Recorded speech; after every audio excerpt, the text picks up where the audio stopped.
My favorite Bible verse is Colossians 3 verse 23. Whatever you do, work heartily as for the Lord and not for men. Yung verse na yun just really comforts me na my security is in the Lord. Abangan ng aming live special telethon, Love the Word, Live the Word mula July 17 to 21, 12 midnight sa The 700 Club Asia GMA.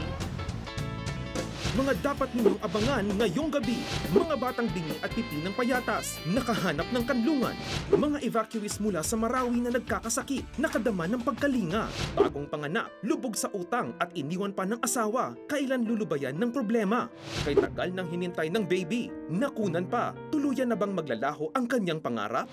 May pag-asa ba sa salita ng Diyos? Love the Word, Live the Word, sa espesyal ng pagtatanghal ng The 700 Club Asia, susunod na. Whatever you ask for in prayer, believe that you have received it. Ako ang daan, ang katotohanan at ang Fathers, buhay. do not exasperate your children. Instead, bring them up in the training and instruction of Huwag kayong makiayon sa takbo ng mundong ito. Sa halip, hayaan ninyong baguhin ng Diyos ang inyong pag-isip upang maunawaan. Consider it all joy, my brethren, when you encounter various trials, knowing that testing of your faith produces. Lift your eyes and look to the heavens. Who created all these? He who brings out the starry host one by one and calls them each by name.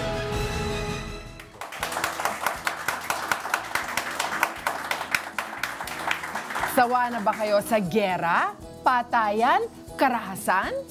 Hanap nyo ba ang tunay na kapayapaan sa ating mga tahanan, kapaligiran sa buong bayan? Nais nyo ba ang buhay na ganap, masaya at maganda ang pinatutunguhan? Maraming daan, maraming paraan. Pero iisa ang totoo, sigurado, mapagkakatiwalaan. Salita ng Diyos, ilaw ng mundo, ngayon, bukas at magpakailanman. Ang hamon ng ating panahon. Love the Word, Live the Word! Umpisahan na natin kasama ang ilang kapatid at kaibigan. Here with us in the studio are our friends, dear friends and supporters of CBN Asia. We have Jonathan Jonaver, Luklukan, Pastor Rodel Santiago, Joan Kinsay, Ai Kinsay, and Patricia Suarez. We are live tonight for one full hour via PLDTN simulcast on cbnasia.org/specials. So tell your family and friends abroad to watch us on the internet. You can also chat with us sa inyong social media accounts. Type out the hashtag Love the Word, Live the Word. We're also broadcasting through the Channel of Blessings sa Cebu and abroad via GMA Pinoy TV, TBN at PhilAm TV sa California. Unang destinasyon sa ating paglalakbay, Iligan City, kung saan binisita ng aming Operation Blessing Team ang mga bakwit ng Marawi. Habang nagpapatuloy ang krisis sa Marawi, patuloy rin na nagtitiis sa mga evacuation center ang maraming mga evacuees.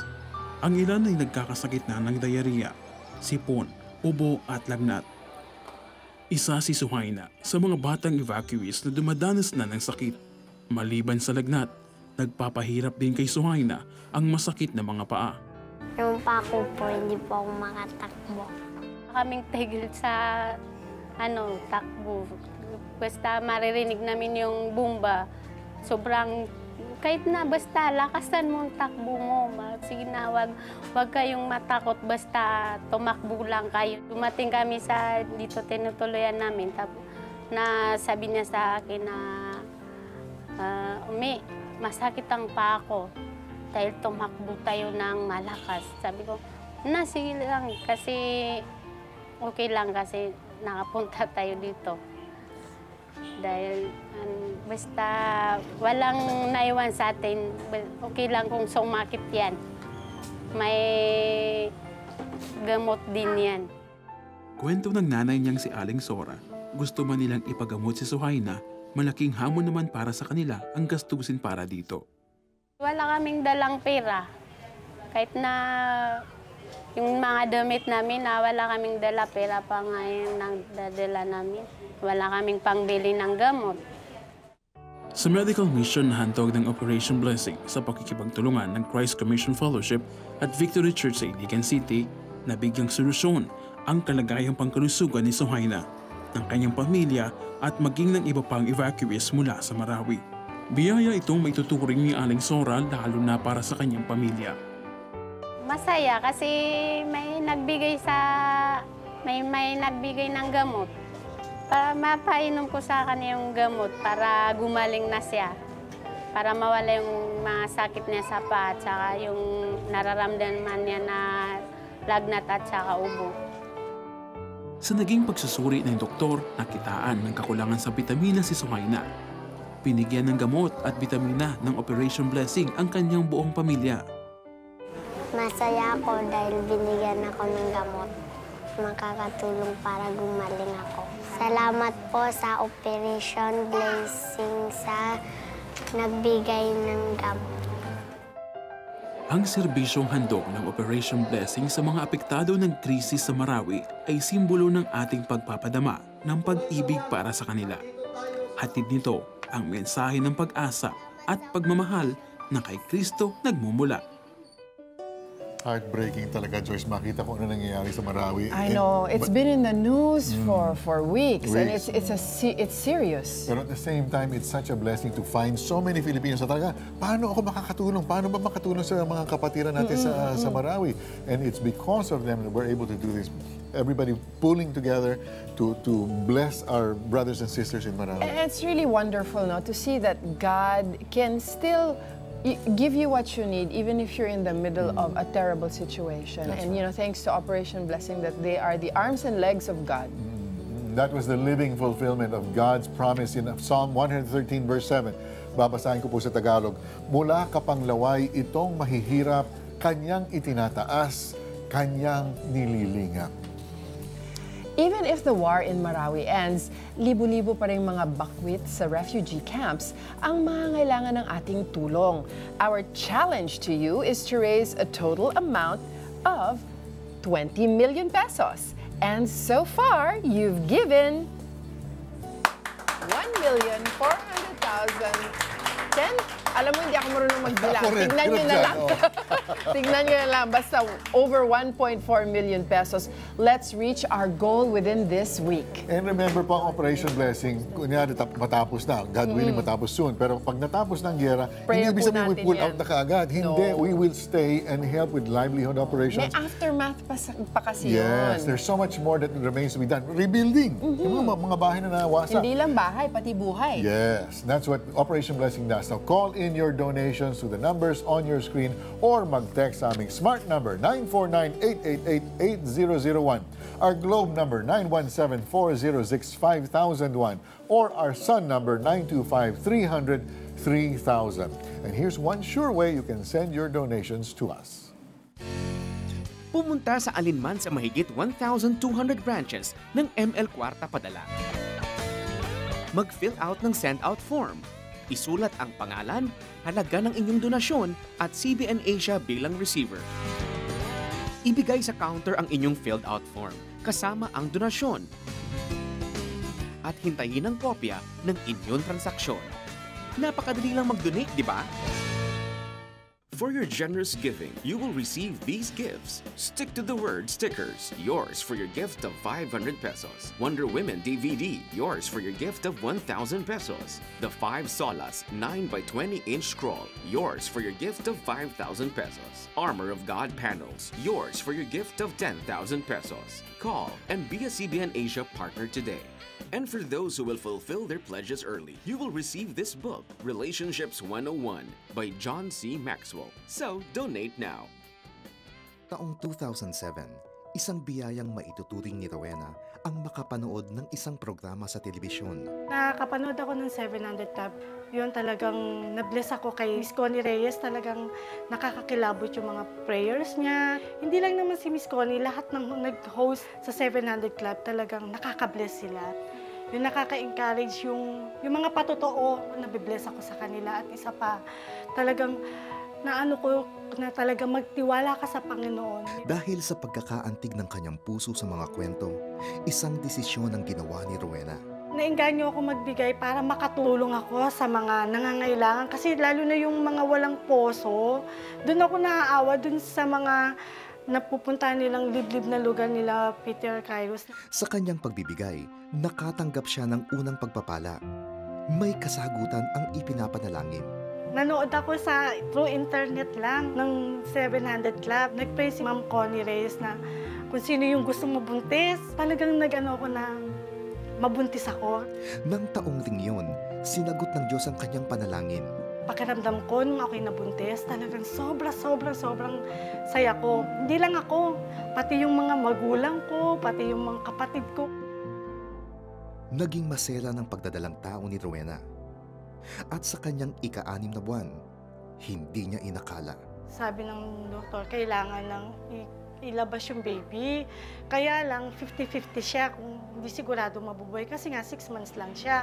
Ang problema, ang laki na nga ng bill ko sa hospital. Kailangan pa namin yung everyday 40,000.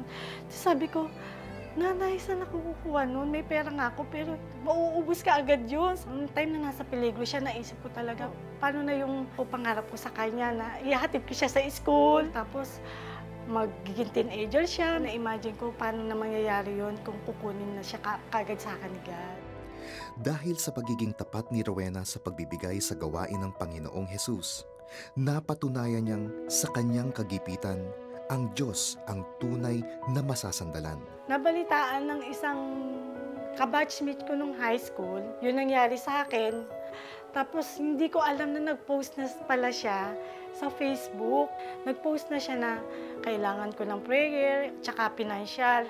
Nung time na palabas na ako sa ospital, ang dami nang tumawag sa akin. Talaga sabi ko, napakabuti talaga ng Lord kasi sa araw-araw na kailangan namin ng pera, araw-araw may nagbibigay sa kanya. Yung pagbibigay ko na 500 every month sa 700 plus sa Operation Blessing, talaga naman ang laki ng ibinalik ng Panginoon. Talagang siguro nakalikom kami, higit kumulang na 700,000. Hindi ako nagbibiro. Sabi ko, ibinigay sa atin ni Lord, siya magpo-provide ng pangangailangan ni Ray. Araw-araw may dumarating sa aming kung saan bansa. Sabi ko, Lord, talagang dakila ka. Nakalabas ng ospital ang mag-ina at malusog na napalaki ni Rowena ang kanyang anak na si Rain. Sa kabila ng pagsubok na kinaharap ni Rowena, isang bagay ang kanyang napatunayan. Basta tao sa puso mo ang pagbibigay, talagang matutuwa ang Panginoon doon. Sabi nga, para pagpalain ka ng Panginoon, magtanim ka para may anihin ka.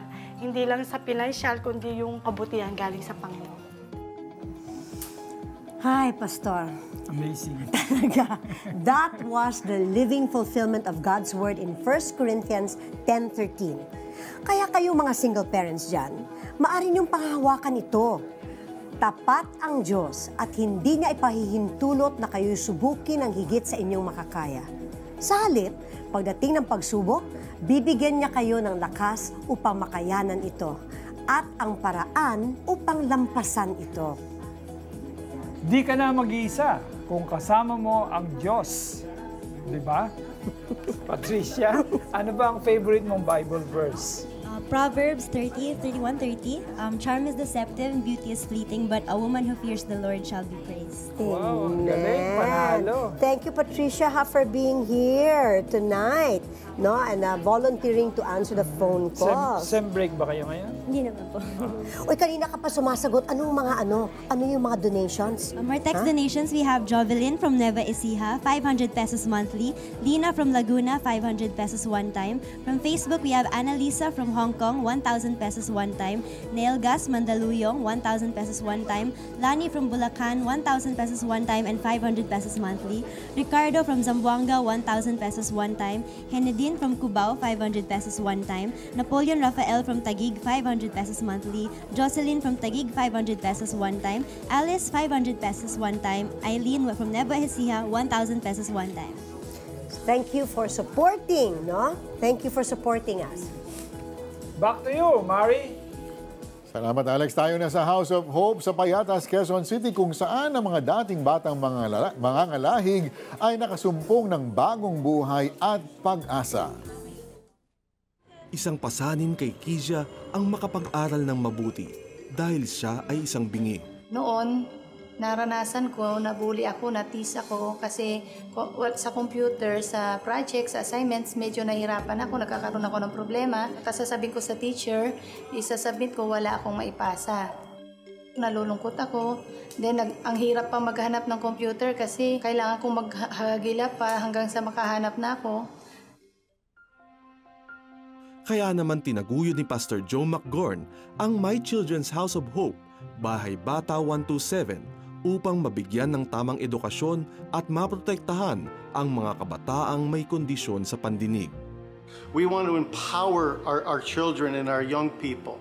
And we teach them that when they go off and they're in a college and high school, to come back and mentor the younger children because they're role models. And the young children are going to look up to them and say, if you made it, I can do it.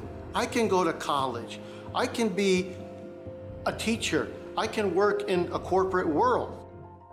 Sa pakikipag-ugnayan ng Operation Blessing, napili ng Orphans Promise ang My Children's House of Hope na pagkalooban ng mga computers ang kanilang mga mag-aaral.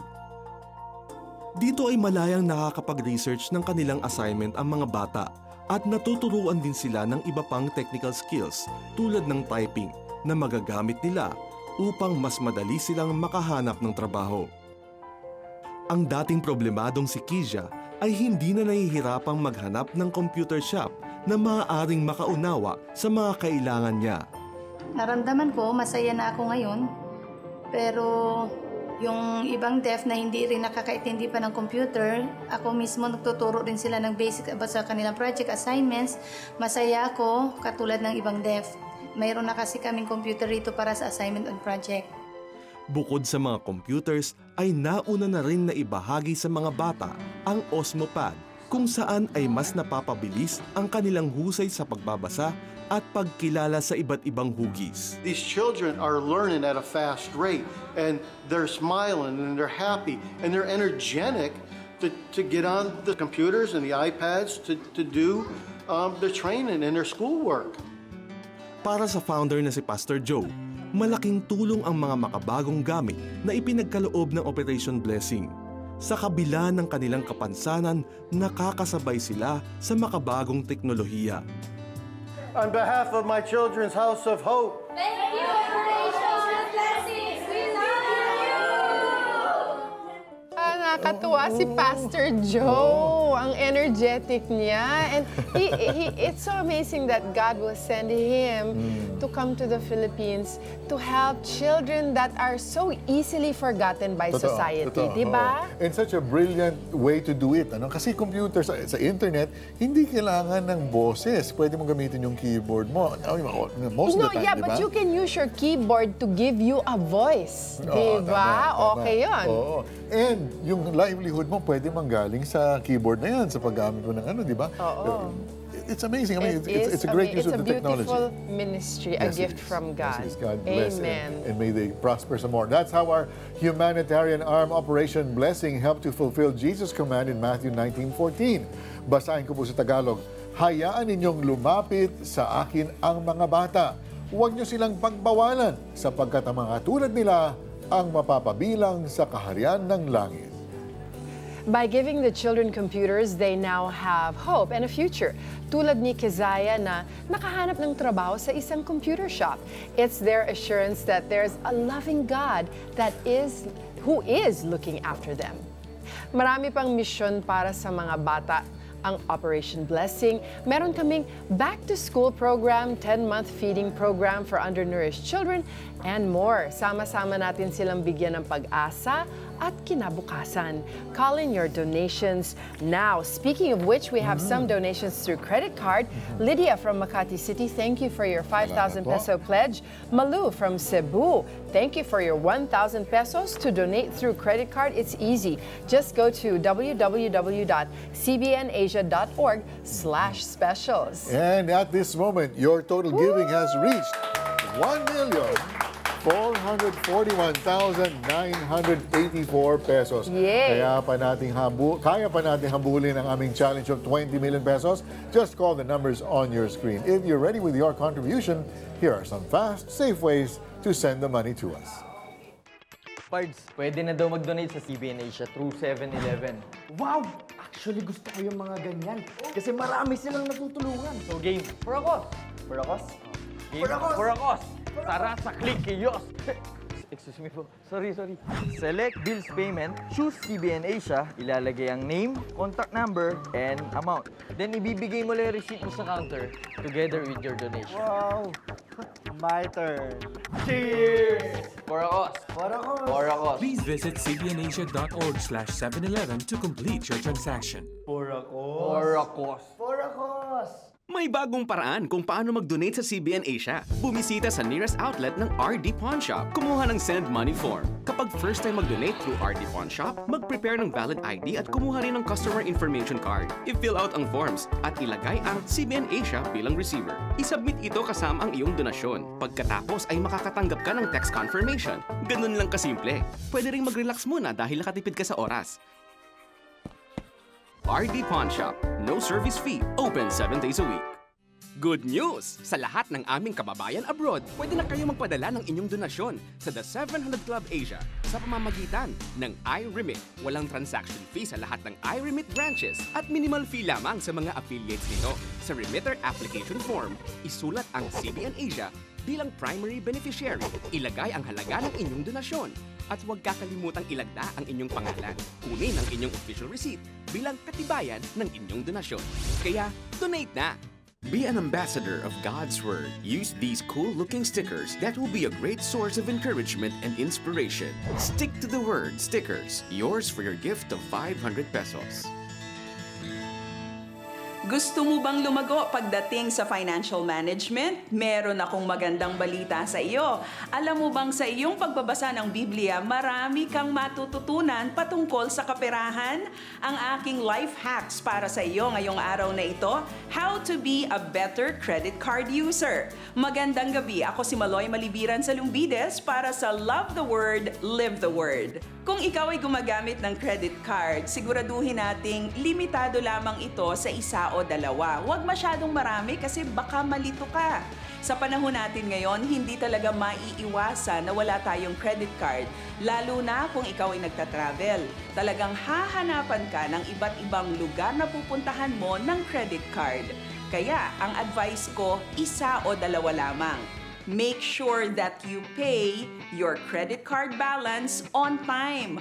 Huwag mong hayaan na magkaroon ito o mapatungan ng interes. Importante, on or before the due date, magbayad ka na kaagad. Kasi yung 5% na interes, kapag yan ay nagsama-sama, naku, napakalaki na niyan. Sa halip na gamitin natin sa ibang mapaggagastusan, napupunta lamang ito sa interes na iyong babayaran.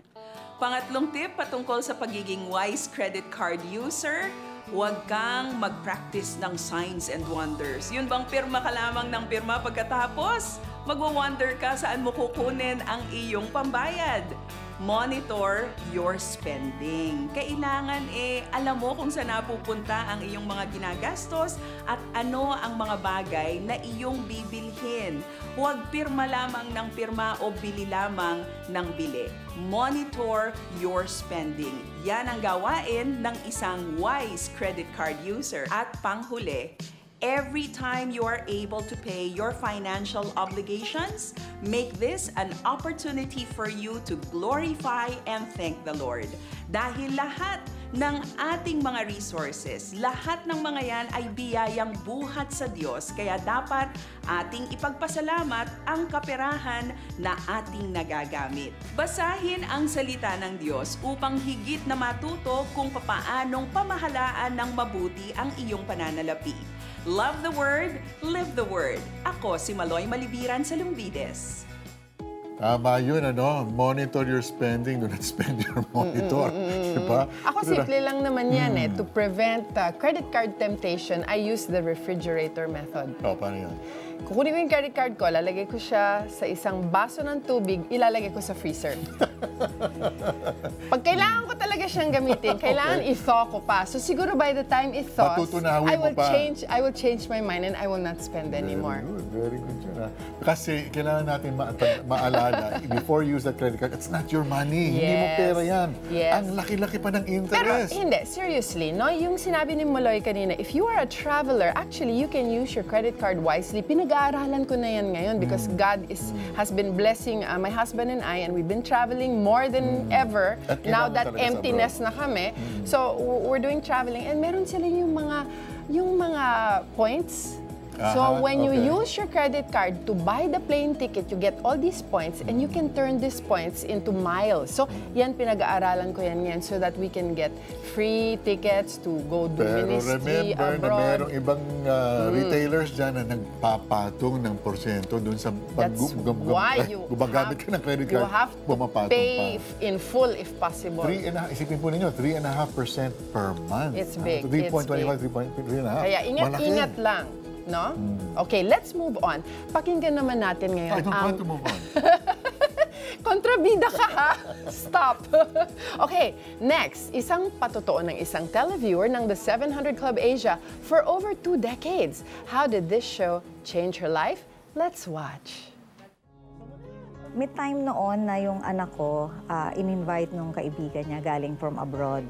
Hindi na siya nakatanggi. Unfortunately, nung time na yon, after ng konting kainan, konting inuman, nung ihahatid na sila, una siyang sinakay sa kotse, pumasok yung magdadrive, tsaka yung brother-in-law niya sa harapan. Kaya lang, itong kaibigan na nag-invite, nagpumilit na siya ang magdadrive. So sinalubong yung kotse at pinaalis yung nagdadrive. Sabi niya, ako maghahatid kasi baka bisita ko yan. Yung friend na yon na umagaw ng manibela to drive, is lasing siya. Sa kalasingan, sumalpok ang sinasakyan sa sasakyan. Dito na pag-alaman na nabasag ang mukha ni Eugene dahil sa aksidente. Siyempre, as nanay, parang ang feeling ko, sana ako na lang. Diba? Kasi bata pa yung anak ko noon eh. Durog yung loob ng below the eyebrow, nose hanggang dito. Basag yun. Sabi ko nga, Lord, paano ba to? Wala akong pera. So naisip kong i-text ang mga friends ko, yung mga iba kong respondent. I seek for your prayers and help to save my son's future. Napakabait po ng Diyos. Kasi agad-agad sinagot niya yun. Isa pong respondent ko na hindi ko kilala, hindi niya ako kilala. Henny, I was saddened to what has happened to your son. Give me your account number. Siyempre po, alam ko naman ang ibig niya sabihin ng account number, but still, ayoko mag-presume. Doon po talagang nakita ko ang pagkilos na Panginoon. Despite lahat ng mga pagkukulang ko sa kanya, mahal niya ako at tutulungan niya ako, hindi niya ako mapabayaan. Nakalikom si Henny ng mahigit 100,000 piso. Subalit, makalipas ang 1 buwan, pumanaw ang kanyang anak. Nawala siya, na sinasabi ng iba, may kapalit, yun nga ang apo ko. So, sa amin na siya. Gusto namin siyang mapalaki na maayos and all that, pero paano po kaya? Sa gitna ng problema at pangungulila, naging kaagapay niya ang The 700 Club Asia. Marami po silang istorya. Talaga nakaka-inspire. Meron po yung baksak na yung negosyo, na nabalik.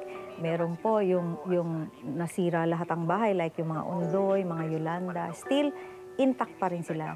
And yun po yung parang nagtulak sa akin lalo na para bang, paano ba ako makakatulong, makakashare ng pagtulong? Dahil sa sinasabi nila na a little amount from you will do a lot to others. So, doon po ako talagang naengganyo na to share. Dahil sa pusong matulungin sa kapwa, pinagpala si Henny ng Panginoon. Tinawagan po ako nung dati kong office and pinababalik ako. So sabi ko nga, Lord, hindi ko pa hinihingi sa'yo, answered prayer agad ako. Sa kagustuhan ko na makatulong sa iba, nasusunod ko pa ang kautusan ng Diyos. Ito ang 700 Club na nagiging instrument ko para makashare sa iba. sa munti kong mabibigay. Wala na si Henny na aligaga pagka may problema. Basta si Henny ngayon ay buong tiwala sa Panginoon. Si Henny po ay maraming sinalunga ng mga matitinding mga pagsubok. At kabilang na dyan ay ang pagka-aksidente ng kanyang anak at tuluyan na ngang kinuha ni Lord. Pero hanggang ngayon, nakatayo ng matatag si Henny. Meron pa rin ngiti sa kanyang labi. Bakit? Sapagkat ang Panginoon ang nagbibigay sa kanya ng comfort. At higit sa lahat, si Henny ay hindi nakasentro lang sa kanyang sarili, kundi ang kanyang kagalakan ngayon ay ang paggamit sa kanya ng Panginoon para naman yung buhay ng marami ay mabago. Tulad ng nakasulat sa Book of Lamentations 3:25, sinasabi, si Yahweh ay mabuti sa mga nananalig at umaasa sa Kanya. Sa maraming taong nanonood sa The 700 Club Asia, naging matatag si Maria Eugenio sa kabila ng mga pagsubok na dumating sa buhay niya. Ang mga donasyon po ninyo ngayon ay makatutulong sa tuloy-tuloy na pagsasahimpapawid ng The 700 Club Asia, programang naghahatid ng magandang balita sa daan-daang libong mga tahanan. Kaya tawag na at mag-donate. Ito po muli si Carla. Thank you, Alex. Ngayong gabi, kasama natin ang ating kaibigan at supporter na si Pastor Jonaver. Good evening, Pastor. Good evening po, Salamat Miss that you Carla. took time to be with us here to volunteer to answer the phone calls. May tanong ako po sa inyo. When did you start reading the Bible and what is your Bible verse, your favorite one, that really impacted your life? It was July 17, 1991. Ano po yun? When I first accepted the Lord Jesus Christ, I started reading the Bible and my favorite verse is Zechariah 4:6. Which is? It's not by might nor by power, but by my spirit, says the Lord. Says the Lord. Amen, amen. Kanina po si Pastor sumasagot ng mga phone calls, so we'd like to hear from him kung sino po mga nag-donate. Opo, may mga donations po tayo through credit card. Si Rose from Australia, 2,000 pesos. Si Ian from USA, 1,000 pesos. Si Rani from Nueva Ecija, 5,000 pesos. Si Joanne, 500 from Pasig City. Si Flor, 1,000 from Manila. Si Ben, 2,000 from Pampanga. Arlene, 500 from Pasig. Melissa, 500 from Pampanga. At kung gusto niyo pong mag-donate through credit card, just go to www.cbnasia.org/specials. Okay, meron pa po. Sa Davao din po, nagbigay po si Miriam. Wow! At dito po sa 10,000 po. 10,000 pesos po ang binigay ni Miriam. Yes. At dito po sa Santa Cruz, nagbigay po si Nida ng 500 one-time gift. Mark from Cavite, 500 one-time gift. Si Anya, 50,000 pesos one-time gift. Si Angie ng Quezon City, 1,000 pesos one-time gift. At si Ernie from Bulacan, 500 one-time gift. Maraming salamat po, Pastor. And maraming salamat po sa lahat nagbigay tonight. May God bless you even more. Now, let's hear the story of one of our students at our Asian Center for Missions Missionary Training School. Ito ang misyonero na naging milyonaryo. Panurin natin kung paano nangyari ito. Mahilig magbasa ng libro si Carol. Sa katunayan, sa sobrang hilig niyang magbasa, madalas inaabot siya ng hating gabi. Maski late na siyang matulog, maaga pa siyang bumabangon upang buksan naman ang kanyang sari-sari store. Hindi alintana ni Carol ang masabang idinudulot ng nakaugaliang pagbabasa at pagpupuyat araw-araw. Kaya nang maganap iyon, ay gayon na lamang ang pagkatakot ni Carol. Masakit na masakit talaga siya. Mahapdi siya, tapos nalalabo siya, hindi ko makita. Tapos nag-aano siya, mahapdi, tapos yun nga, masakit. Tapos umaabot na dito sa ulo. Sabi ng doktor sa akin, dyan ang cause nga, panlalabo ng mata ko sa pagbabasa ko at sa pagpupuyat. Mula ng gabing yun, madalas nang problema ni Carol ang paglabo ng kanyang paningin. Lumipas ang mga buwan, hindi nakatiis si Carol na sabihin sa kaibigan ang kalagayan. She was asking me for prayers. Sabi ko, ano bang problem mo? Sabi niya yung daw niya yung right eye, parang lumalabo. Tsaka parang mapti. God will always say na proclaim His promises on healing. So sabi ko, Lord, napaka-minor naman sa'yo yan. You can even heal dreaded diseases. Ano pa ba yung sa mata? Chicken lang sa'yo yan, Lord. Ang panalangin na iyon ng kaibigan ang nagbigay ng pag-asa kay Carol. Hanggang isang gabi, sa halip na gawin ang kinaugaliang pagbabasa, ay binuksan ni Carol ang telebisyon. Yun that time nga nanonood na akong 700 Club, sinabi ng Panginoon dito sa puso ko nga manood ka. Yung sumunod na ako ng prayer dyan, Sir Peter Cairo. Someone who is having blurry vision, so right now the Lord is clearing up, you're seeing clear. Manghang-manghaman sa narinig ay dagli ang sumunod si Carol. Hinawakan ng mata at sumabay sa panalangin. Tapos yung sumunod na ako dyan ng prayer niya, yun after 2 minutes o 3 minutes, yan nahiled na. Yan tuwang-tuwa na ako, ang saya-saya ko na, tapos praise and worship na ako sa Kanya. Tapos tawa ako ng tawa. Sabi ko, Lord, salamat talaga. Lord, salamat talaga. Ikaw talaga nagpagaling sa akin. Pagkatapos ay agad na tumawag si Carol sa 700 Club Asia Counseling Center upang ibalita ang pagbalik sa normal ng kanyang paningin. Ngayon, masaya na si Carol sa pagbabasa ng salita ng Diyos. Sa huling resulta ng eye check-up ni Carol, wala nang nakitang anumang komplikasyon sa kanyang mata. Buhay na patotoo siya sa himala ng Diyos.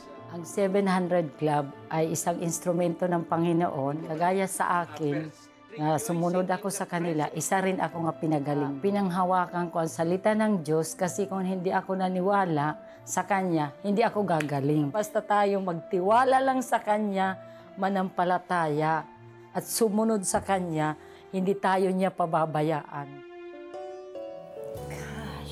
I know, right? Oh my gosh. You know, when you hear stories like this, I mean, I don't know about, the other people. When you hear real life stories that inspire you, I mean, if God can do it for them, then God can do it for you. Amen to that. Amazing. Talagang Carol's life is a vivid illustration of the truth of the verse in Luke 6:38.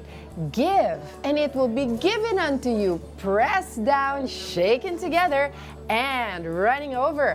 At tuloy-tuloy ang pagbubuhos sa kanya ng pagpapala. Now, here's another 700 Club Asia televiewer who received a long-awaited gift from God. Pakinggan natin si Christina Gagani. 6 na taon na ang nakararaan simula nang maging bahagi ang The 700 Club Asia ng buhay ni Christina. Dumaraan siya noon sa isang matinding depresyon sa pagkalaglag ng ipinagbubuntis. Si Katay Hasenso, nagpe-pray siya about dun sa babae daw na 8 years na ata na hindi magkaanak. Kahit alam kong hindi pa ako 8 years naghihintay, sumabay pa rin ako na sabi ko kasi yung powers naman ni God, same yesterday, today, and tomorrow. So, kinlaim ko yun. Tapos, right that moment, gumaan yung pakiramdam ko na alam kong hinag ako ni Lord, kinomfort niya ako. Makalipas lamang ang 1 buwan ay ang tugon ng Panginoon sa kanyang panalangin. Nabuntis si Christina at tagumpay na naipanganak ang kanyang panganay na babae. 2 taon matapos nito at dahil sa hindi mapigilang kasiyahan ay tumawag si Christina sa The 700 Club Asia at ibinahagi ang kanyang kwento. On the line, Marie Chris from Binangonan, Rizal. Kumusta ka, Marie Chris? Hello po, mabuti po. Ito, masaya naman. Matapos lamang ang ilang linggo ay ang balita na siya muli ay nagdadalang tao. Nararamdaman mo yung faithfulness niya na kahit hindi mo hiniling pero alam niyang matutuwa ka, ibibigay niya talaga sa'yo kasi mahal ka niya. Hindi maikakaila na sadyang malaki ang bahagi ng panalangin sa pagpapalang ito. Makalipas ang ilang taon ay humiling naman si Christina sa Panginoon ng supling na lalaki. Sa katapatan ng Diyos ay nasagot ang kanyang panalangin. For as a whole, okay naman siya, pero pagdating ng 6 months, doon talaga ako nagkaka-experience ng pag-preterm labor. Masakit mas talaga siya, yung naninigas siya. So, nag-decide yung OB ko na i-confine ako para maagapan na hindi siya agad lumabas. Ilang % lang yung nabubuhay kapag pinanganak ng ganong age. Siyempre, worried ako kasi siyempre may experience na ako na miscarriage. Kaya, sabi ko nga kay Lord, Lord, inanswer mo yung prayer ko na magkaroon ng baby boy. Siguro naman hindi nyo babawiin agad. Kasi na-experience ko na yun, siguro hindi nyo naman dadalawahin. Muling inalala ni Christina ang kabutihan ng Diyos noong una siyang biniyayaan ng sanggol. Kaya naman nanatiling matatag ang kanyang pananampalatayang malalampasan ang hamon na ito. Ever since naman yung prayer warriors ng 700 Club, malaking tulong sa mga nangangailangan ng prayers. So. At tagumpay nga na naisilang ni Christina si Isaiah Skylar na ngayon ay malusog at nagdadala ng ligaya sa buong pamilya. Bukod pa rito ay ang biyayang pinansyal sa kanyang asawa kaya nakabayad sila sa lahat ng gastusin at nakabili pa ng bagong sasakyan. Talagang nagbigay si Lord at marami pang extra. So alam ko na along the way, sa future, hindi niya kami papabayaan in any aspect. God is a God of perfect timing.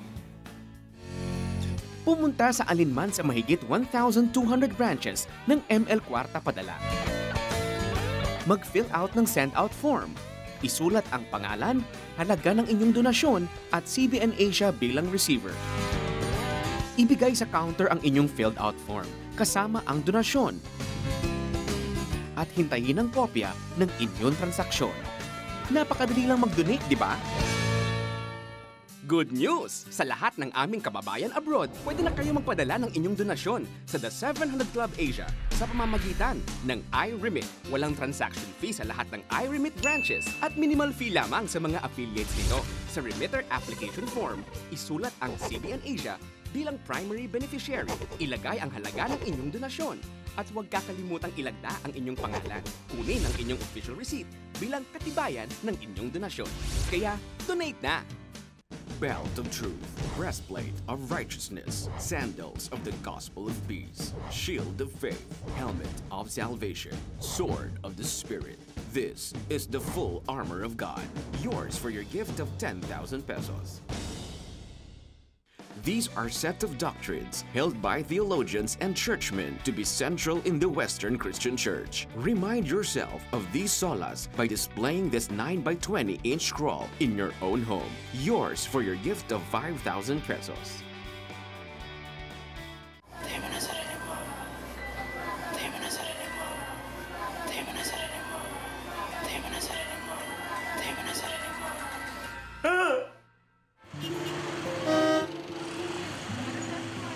Sa murang edad, natuto si John na magbenta at gumamit ng droga. Nakatira kay nanay, yun na. Tinuruan na nila ako na paano magbenta nito. Taga-runner kami. Sa kanto ng Quiapo, kilala mo na nakukuha siya ng droga. Di nagtagal, ay nahuli din ang kanyang ina na nabansagang reyna ng solvent ng Quiapo. Nung nakulong si nanay, ako'y na-depress. Sa tuwing nalulungkot lang talaga ako, tira. Pilit sinubukan ni John na punan ang kawalan na iniwan ng kanyang ina at ama gamit ang droga.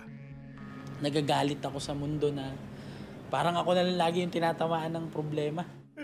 Gusto ko na nga magpakamatay eh. Kung sasaksakin ko yung sarili ko, may lumiwanag dito sa kaliwa kong paningin. So binitawan ko yung kutsilyo, nilapitan ko yun, Bible. Kinuha ko yung Bible, sabi ko sa Panginoon, salamat. Alam ko nandyan ka. Niyakap ko siya, niyakap ko yung Bible. Tapos nanood ako ng TV. Sakto, 700 Club Asia na naman. Kaya sabi ko, hindi ako nilulubayan na ito. Tapos yung nandun sa palabas, nagsusuicide din. Nag-a-attempt din siya ng suicide. Ayaw niya na ano. Parang doon mo nararamdaman na kinakausap ka ng Panginoon. Sabi ko na, totoo pala ito. Tapos hawak ko yung Bible. Isang araw, naimbitahan si John sa isang Kristiyanong simbahan. At doon ay isinuko niya ang kanyang buhay sa Panginoon. Naramdaman ko talaga na niyakap ako ng Panginoon. Tapos naramdaman ko yung, alam mo yung mahal na mahal ka. Kasi yun nga po, hindi ko kilala yung tatay ko nun. Kaya parang laging may kulang, may puzzle. Parang sabi niya sa akin, ako yung tatay mo, ikaw yung anak ko, mahal kita. Kahit anong mangyari, may plano ako sa buhay mo. Yun. Binuo ng Diyos ang nooy wasak na buhay ni John. Habang nasa bilangguan na may nakakilala ang kanyang ina kay Jesus. At noong 2011, ay nahanap at nakatagpo na rin ni John ang kanyang ama. Naramdaman ko po na parang nakumpleto ka. Yung drugs, yung alak, yung babae, yung kalokohan, hindi pala yun eh. Wala palang kwenta yun. Si Jesus pala, yung kailangan mo talaga. Kaya nung tinanggap ko si Jesus, talagang nakumpleto ako na nagkaroon ako ng meaning, nagkaroon ako ng direksyon. Na lahat ng ginagawa ko simula noon, may kabuluhan na. Sobra pong napuno ng kalungkutan ang buhay ni John. Imagine ninyo, musmus pa lamang siya, ay nagbebenta na ng droga, sabay na siya'y naulila pa sa kanyang mga magulang. Pero ang maganda po rito, talagang God intervened in his life. Imagine ninyo naman, tatangka siya magpapakamatay. Ang palabas sa TV tungkol din sa pagpapakamatay. Kung hindi ba naman talagang ang Panginoon ay nangusap sa kanya through the 700 Club. Marami po tayong ganyang mga istorya na mga patotoo. Kapatid, ngayon, nangungusap din sa iyo ang Panginoon. Kinakausap ka ng Panginoon tungkol sa buhay mo. You're wasting your life kung ano-ano lang mga ginagawa mo. Pero alam mo, mahalaga ang buhay mo sa Panginoon. Ngayon, tinatawag ka ng Panginoon. Kumakatok ang Panginoon sa iyong puso. At ang pagkatok ng Panginoon sa kanyang salita, ang sabi niya, "This time when I call on you, do not harden your hearts." Kapatid, ang puso mo ba'y pinatitigas mo? Kumakatok ang Panginoon. Matagal ka nang tinatawag ni Lord. Dapat mong malaman, kailangan natin si Lord. Walang sinumang tao na hindi kailangan si Lord. Kasi maganda ang plano sa atin ni Lord. At gusto niya, maranasan natin yun. Pero para maranasan mo yung plano niya, kinakailangan isuko mo ang iyong buhay sa Panginoon. Would you pray with me? Father God, salamat po sa iyong bugtong na anak, ang aming Panginoong Jesucristo. Sa kanya pong kamatayan sa krus ng Kalbaryo, ang aming pong mga kasalanan ay kanya pong kinuha. At siya po ang naghirap, siya ang namatay para sa amin. Salamat po sa iyong plano. Salamat sa sakripisyo ng aming Panginoong Jesucristo. Na dati po, Panginoon, ang buhay namin ay nasa kadiliman. Ang buhay po namin ay sobrang malungkot. At ang buhay namin, Panginoon, ay walang kapag-asa. Nilalamong kami ng mundo. Paggising namin, puro negatibo. Kapaligiran namin, puro negatibo. Kaya nangyayari, Panginoon, kami aligaga. Kami lito. At higit sa lahat, Panginoon, sa hirap ng buhay, naiisipan ng marami, wakasan na lamang ang buhay. Salamat, Panginoon, nariyan ka. Hinipo mo si John, Panginoon, ng kanyang puso, na mayroong pag-asa, na ikaw ay dumating, hindi lamang basta pag-asa, kundi buhay at pinagpalang pag-asa. Nasa iyo lamang, Panginoon, ang tunay na kahulugan ng buhay. Panginoon, sa mga sandaling ito, sumasabay ako sa panalangin, Panginoon. At binubuksan ko ang aking puso. Tinatanggap kita. Kailangan kita, Panginoon. Ikaw lamang ang kaligtasan na hinahanap ko. Ikaw ang kahulugan na hinahanap ko, Panginoon. Pumasok ka sa aking puso. At pahihintulutan kita, Panginoon. Kayo na po ang maghari. Pagod na po ako. Kayo na ang maging Panginoon ko at sariling tagapagligtas. Isulat niyo po ang aking pangalan sa aklat ng buhay. Banal na Espiritu, tulungan niyo akong lumakad upang magawa ko ang kalooban mo sa aking buhay. Be a light unto my feet. In Jesus' name, amen. Sumabay ba kayo kanina sa pagdarasal at tinanggap si Jesus bilang iyong Diyos at tagapagligtas? Ibahagi niyo naman sa amin. Please text yes, space the 700 Club Asia at ipadala yan sa aming smart number 0949-888-8001 at Globe 0917-406-5001 at Sun number 0925-300-3000. I'm here with Pastor Rodel. Thank you, Pastor, for being here tonight, for being a good friend to CBN Asia and volunteering for the phone calls. Pastor, what's your favorite verse and why? 2 Corinthians 5:18, God did all this to reconcile us to Himself through Jesus Christ. And He gave us the ministry of reconciliation. Why? Because God gave me that forgiveness. The sins that I ever that I have committed and will ever commit. But at the same time, He gave me a purpose. Purpose to be a minister of reconciliation. God is continuing to reconcile men unto Him. Pastor, thank you so much, and may God bless you and your ministry. Amen. Continue to preach the message of reconciliation. Maraming salamat po, Pastor. One of the greatest promises of God in the Bible are His assurances that He will heal us. Psalm 107 verse 19 says, "Then they cried to the Lord in their trouble, and He saved them from their distress. He sent out His word, and He healed them." That's exactly what happened to one of our televiewers, Ping Garcia. Check ko lang po muna. Pakilabas na lang nila. Isang masamang balita ang gumimbal sa 25 anyos na si Ping Garcia. Lumabas kasi sa pagsusuri na merong cyst o bukol sa kanyang vocal cords. Nag-worry agad ako kasi nga wala akong bisyo. Hindi naman ako naninigarilyo, hindi naman ako umiinom. Nagpa-check up ako, akala ko sore throat lang. Nabigla ako kasi kaka-start ko lang din sa work. Natakot ako nung sinabing kailangan operation, parang hindi siya makukuha sa gamot. Labis na pag-aalala ang itinulot ng sitwasyong ito sa kanya. Ang in-advise sa akin ng doktor, tumigil na daw muna ako mag-work. Kasi there's a possibility na lumaki yung cyst. Tapos pwedeng maging hindrance siya sa paghinga. Ang unang naramdaman, syempre, devastation kasi hindi ako sanay na walang work. Yung unang 2 weeks na leave ko, parang nadagdagan siya ng 1 buwan. So 1.5 month. Tapos nadagdagan pa ulit. Tapos naging 2.5 na siya. Ang suliraning dinadala ni Ping ay nagpapahirap din sa kanyang ama. Ang hirap.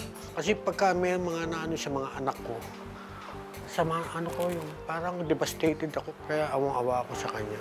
Nakikita ko yung sufferings niya. Lord, kung hindi mo ako bibigyan ng complete healing, parang bigyan mo na lang ako ng successful operation. Ngunit sa paglipas ng mga araw ay hindi pa rin matuloy-tuloy ang operasyon. Devastated na ako kasi parang nagtatanong pa rin ako anong reason kung bakit nadidelay yung operation. Ba't ko kailangan pagdaanan to? Nasa ganoong kalagayan si Ping nang makapanood ng The 700 Club Asia. That time nagpe-pray about sa healing, though even hindi na nabanggit yung sakit ko. Parang claim ko na lang ng promise na sinabayan ko na lang. Sobrang heartfelt Kasama yung sakit ko doon, nagagaling. Prayer ko na lang talaga is, Lord, tanggalin mo na ako dito sa situation ko na to kasi hindi ko na kaya.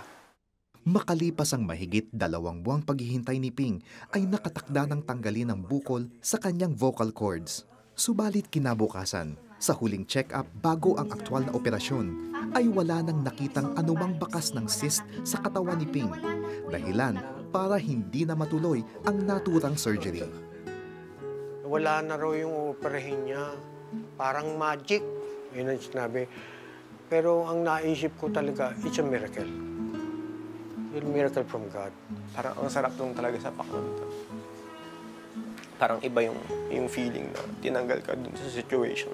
Parang inangat ka niya. Parang sobrang sarap lang talaga yung pakiramdam.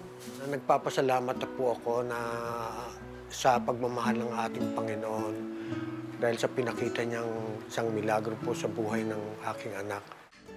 Muling nanumbalik ang kalakasan at sigla ni Ping dahil sa himala ng Panginoong Diyos sa kanilang buhay. Wala talagang impossible kay Jesus Christ. By His wounds that we are healed. And sobrang unconditional lang din talaga yung love ni God na para pagalingin ako. I cannot imagine yung ni Ping, yung talagang nerve-wracking, yung hindi mo alam kung, di ba you're expecting... lalo na ako, voice talent ako, tapos magkakasist ako sa throat. Yung hanap buhay mo, biglang mawawala. I know. Even if you're not a voice talent, a lot of people use their voice at work, and that can be quite scary. But God is good. But God intervened, and when he got down on his knees, he said, God, I need a healing from you. God answered his prayer and took away that. How he did it, God only knows. No? Pero wala na yung cyst, diba? Maybe you're watching now and you need a touch from God. You need God to do something miraculous in your life. Now's the time to ask Him. get down on your knees with us and let's pray. Father God, maraming salamat, Panginoon, that you are the God of all creation. There is nothing that is impossible with you. Lord, right now we're coming to you because we have mountains of problems. We have something that's we're facing right now. Panginoon, kailangan po ninyo talagang kumilos. Lord, there are people who need a touch of your power in their lives. They need a touch of healing. They need a financial miracle. They need a relationship miracle. Father, you are the God who answers prayer. When we pray to you, God, in the name of Jesus, you hear. So right now, Father, we ask that you would move. May mga nanonood sa atin ngayon, Lord, brain tumor ang problema. Lord, would you address that problem now? Would you speak to that brain tumor? And God, would you say, be gone in the name of Jesus, tumor. Lumps and cysts all over the body, in the lungs, in the breasts, in the legs, in the name of Jesus, be gone. In Jesus' name, be gone. Joyce? There are a group of people right now, and ang feeling nyo, yung karamdaman ninyo, it's just a minor thing, and that God, well, you don't want to bother God, but that is wrong. God knows every single hair on your head, and that means even the smallest need that you have, He cares. So I want to pray right now for people with headaches, with minor ear aches, with sore eyes, with a cough or a baby cold, a minor respiratory infection, backaches of all kinds. You're still able to work, but it hurts. God wants to heal you right now. Stomach aches, all the way down to swollen toes, sugat, outbreaks of skin. The Lord wants to heal you. These are not minor things. These are important to the Lord. Maybe it is pride that is in you, that is getting in between you and what God wants to do in your life. Raise your hand right now. Cry out to God and make it your habit that even the smallest thing that you need, the smallest ache, the smallest pain, drop that pride, humble yourself, turn to the Lord and ask Him for His healing touch. Put your hand even on the people that you love, even the smallest cut on your child, the smallest wound, the smallest fever. Put your hand on your child. Pray and cry out to the Lord because He wants to heal you tonight and He will give it to you. Amen. Somebody's watching us now with adhesions. In the name of Jesus, Amen. Be healed. Asthma, be healed. Someone has a cyst or a lump underneath your arm. In the name of Jesus, God is going to heal that. Thank you, Lord In Jesus' God. name. Amen. If you felt God touch you and heal you as we prayed, please call us so we can thank Him for your miracle. Pakinggan natin ngayon ang isang very gifted actress and director who also happens to be a supporter of CBN Asia. Here's Gina Alahar. I give to 700 Club because I believe in their cause. When you give to them, the money that has been given by God to you would really go to the proper channels. Kasi di ba marami tayong kalamidad dito sa Pilipinas eh. Maraming mga issues kung saan napupunta yung mga tulong. Dapat alam mo din kung yung tulong mo ay kung saan pumupunta. Donate now. Visit www.cbnasia.org and click Give. Thank you so much, Direk. Talagang, yun ang sinasabi nila, no? That sometimes you want to give, but you don't know if the one that you're giving will go to the right people. If they can be trusted. If they can be trusted. And definitely, Operation Blessing, you know, through all these years. Kitang-kita. So maraming salamat, Direk Gina, for your financial support and words of encouragement. Kahit tapos na ang ating programa, you can continue to call and give our phone counselors. Our phone counselors will be here until night, until tomorrow, to receive your donations. The 700 Club Asia would like to thank the following: PLDT, M. Lumiere, I Remit, RD Pawn Shop, Baptist Cater, Proudly Green, Adstrap, United Neon, Mixes, The Empire Catering, DSV Catering, Rodel's Kitchen, BB Marciano Catering, Al Shekinah Dishes Catering, 7-Eleven. Up to this minute, you have given a total of 1,643,000 pesos. Remember, we have a challenge of 20 million pesos. So keep calling, keep giving, and keep on believing. When Joshua, Israel's leader, was about to enter the promised land, God gave him the key to a new and better life. Here's what God said: "Keep this book of the law always on your lips. Meditate on it day and night, so that you may be careful to do everything written in it. Then you will be prosperous and successful. Let's claim that verse for our own land of promise, the Philippines. Darating din ang kapayapaan, kasaganaan at pagkakaisa. Our part is to Love the Word! Live the Word!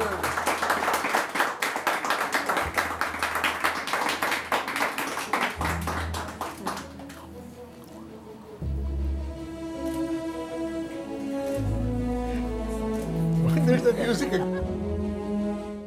Walang nadala sina Suhaima kahit anuman nang sila ay lumikas sa Marawi.